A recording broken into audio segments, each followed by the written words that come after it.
ইয়াজুল জালালি ওয়াল ইকরাম। সকালে বিকালে সন্ধ্যায় শোয়ার সময় ওঠার সময় যখন সুযোগ হয় এই জিকিরটি বেশি বেশি করি।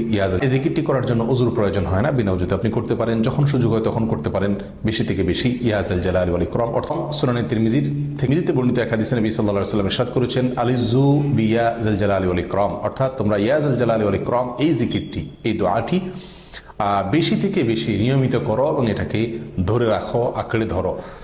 অথচ আঁকড়ে ধরা বা ধরে রাখা তো দূরের কথা, এটাকে অল্প সময় বা মাঝে মধ্যে করার আমলটাও সমাজ থেকে প্রায় বিদায়ের পথে।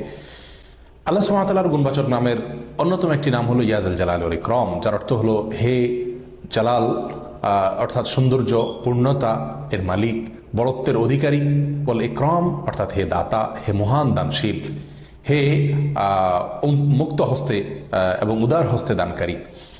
এই নামে আল্লাহ সুবহানাহু ওয়া তাআলাকে ডাকা বা আহ্বান করার মাঝে একাধারে আল্লাহ সুবহানাহু ওয়া তাআলার প্রশংসাও করা হয়, আবার তার কাছে চাওয়া হয়, প্রার্থনাও করা হয়।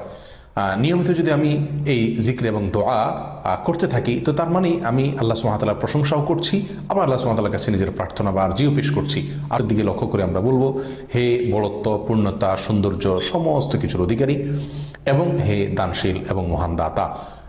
প্রশংসাও করছি, আবার যখন তাকে মহান দাতা ওয়াল ইকরাম বলছি, তখন নিজের বিভিন্ন চাওয়াকে মনে মনে স্মরণ করতে পারি, না করলেও চলে, কিন্তু আল্লাহ সুবহানাহু ওয়া তাআলা যখন তাকে আমি দাতা বলছি, তিনি তো আমার প্রয়োজনীয় কথা জানেন এবং তিনি নিঃসন্দেহে সেগুলো আমাকে দান করবেন।